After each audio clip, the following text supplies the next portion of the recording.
Buenas tardes.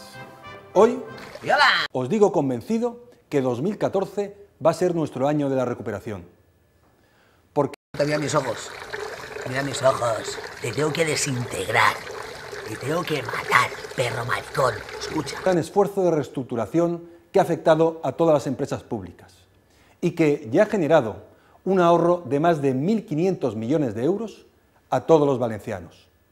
Tú no vas a solucionar aquí una puta mierda, porque no me quiero ni imaginar, nano, o sea, lo que sería la vergüenza nacional, hasta dónde vamos a llegar, nano. Bueno, que los... Se ha abierto un nuevo escenario de esperanza y, sin duda, lo más importante es que ya hemos empezado a crear empleo. Me comprometí que terminaríamos el año 2013 con menos personas en paro que cuando lo iniciamos. Casi 20.000 valencianos han salido este año de las listas de desempleo, lo que supone el mayor descenso. Te tengo que meter un trayón, es que perraca, te tengo que meter un trayón que te tengo que desintegrar en la cabeza del sitio. Te tengo que La matar. infraestructura clave para poder impulsar nuestro crecimiento. Porque gracias al consenso que ha presidido el histórico Pacto del Tajo Segura, tendremos garantizada el agua que necesitan nuestros agricultores.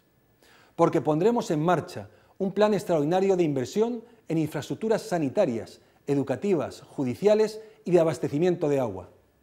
Y sobre todo, porque será el año del nuevo modelo de financiación autonómica, mucho más justo con la Comunidad Valenciana y centrado en las personas, no los territorios. Quiero dejar... Que cuando te coja te tengo que desintegrar, literalmente. Supongo que tu madre ya estará preocupada por si te pillan por ahí descuidado y te pegan media hostia así de medio lado bueno, es que yo no, me da miedo, nano, porque te voy a dar así un capirote, nano, y es que eres capaz de morirte, nano. No, espera, eres capaz de morirte, nano, y buscarme a mí 20 o 25 años, porque es que encima vendría, no sería solo el homicidio, sería el homicidio, sería el maltrato al animal, vendría la protectora de las perracas y tú irías al cielo de las perracas. Espera que cojo carrerilla. Espera. ¡Perraca!